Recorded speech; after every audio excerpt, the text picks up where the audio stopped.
Thanks for that welcome. It's great to be here.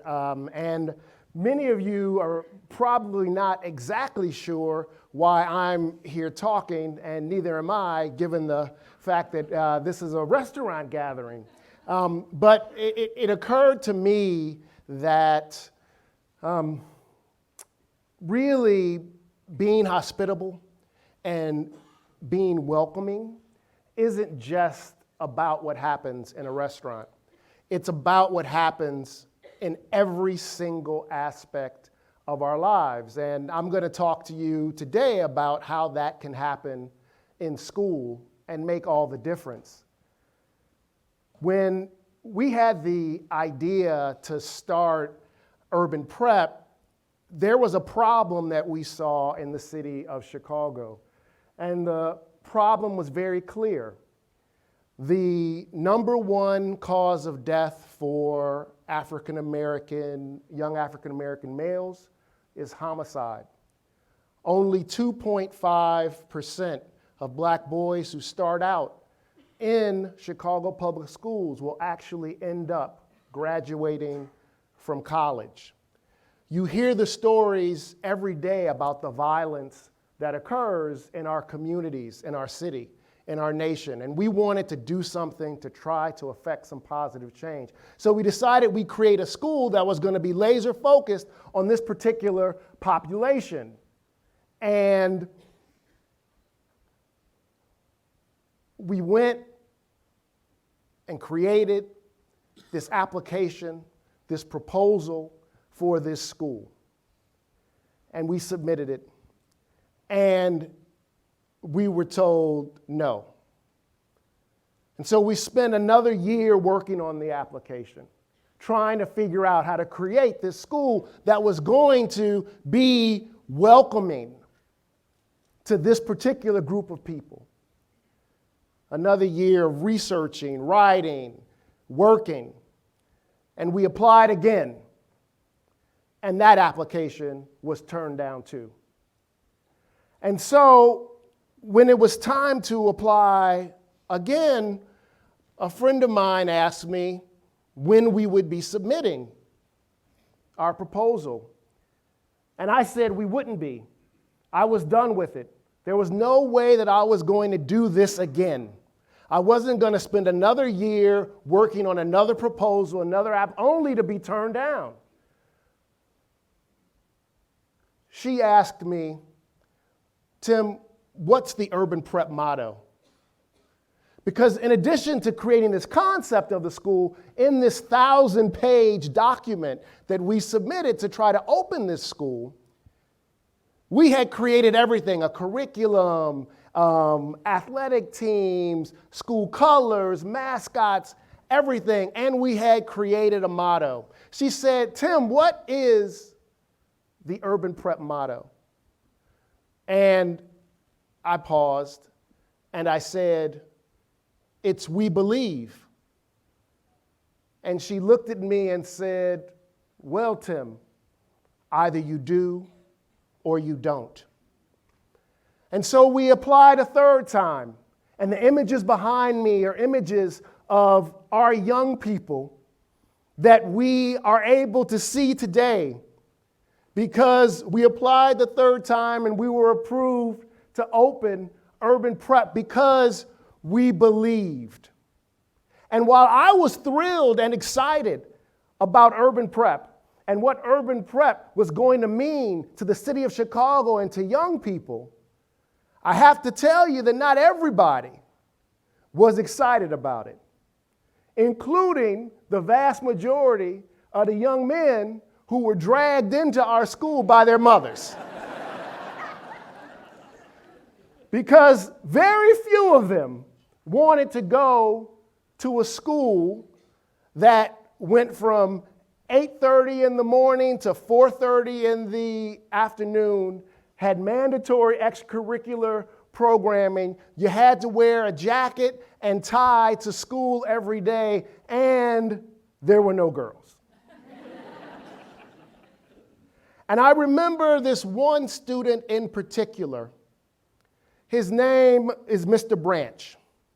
And we refer to our students with the honorific Mr. and their last names because they come from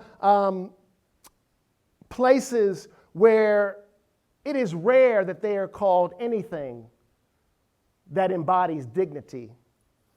And we figure if we offer this sign of respect to these young people, they will in turn respect themselves and extend some respect to others. So Mr. Branch was dragged into urban prep by his mom, single parent. Dad had several issues with law enforcement, and he did not want to be, as much as we tried to welcome him, he didn't want to be there. And young Mr. Branch would do every single thing he possibly could to disrupt our school. Not just our school day, but our entire school. Whether that was starting fights in class, cutting class, not coming to school, being disrespectful and rude to his classmates and to the adults in the building. And finally, one day, his mom came in and she asked for a transfer form. And we said, what's this all about? And she said, well, we're going to transfer, I'm going to transfer him out because I just, you're calling me every day. It's just, he doesn't want to be here. It's not working. And so we said, okay, and, we can't stop someone from transferring. And so he transferred out. He left urban prep. A few months later, we started noticing something odd.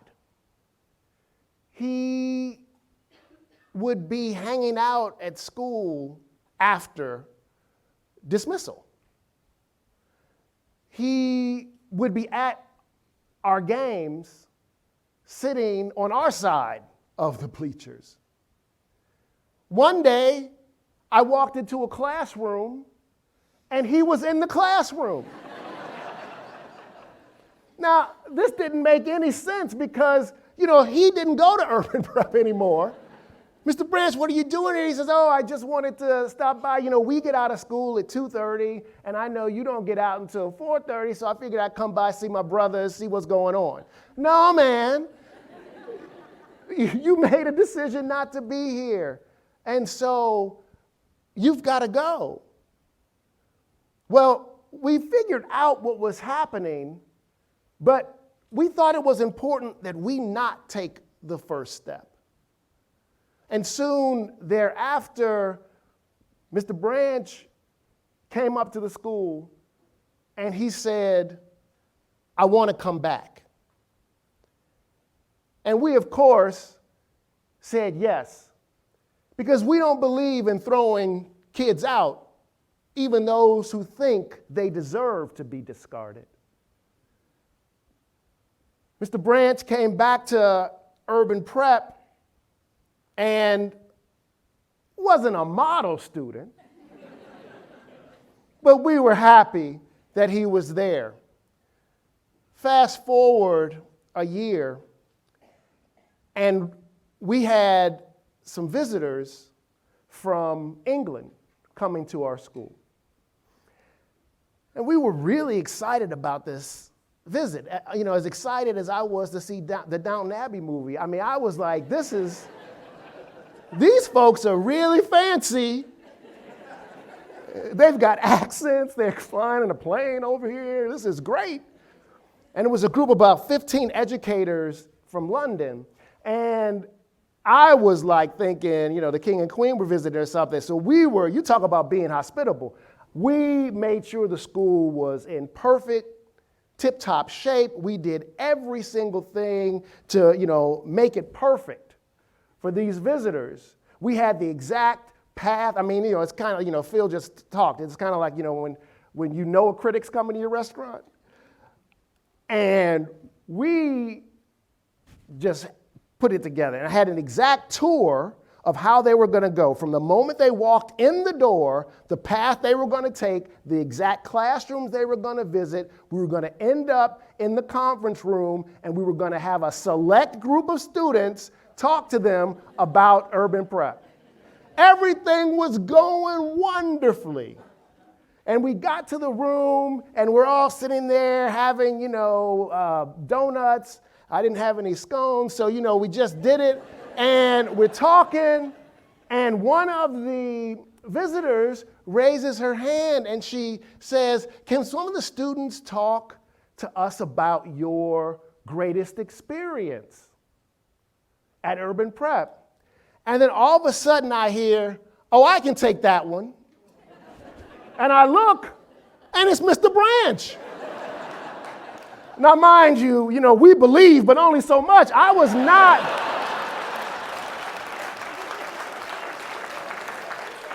He was not the student that we would pick to be in this room with our very fancy British friends. I couldn't have been more mistaken in my worry. He said, "Well, I went to Urban Prep, and then I left Urban Prep, and I went to this other school. And this other school didn't care about what I did. They didn't care if I had books. They didn't care if I read. They didn't care if I studied. They didn't care anything about me." And I realized that at this place, that's all they did was care about me. And so I came back, and I'm happy I came back, because I know that if I had stayed at that other school, I would have been dead by the time I was 18 years old.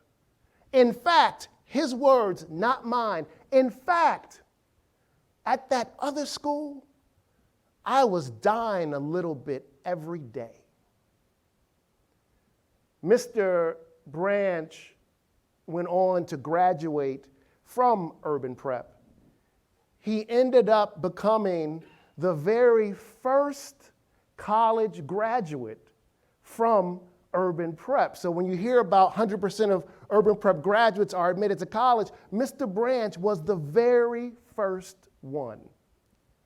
After he finished college, he decided to get a job, and the place he wanted to work was a little school on the south side of Chicago called Urban Prep. Mr. Branch is today the dean of students at Urban Prep.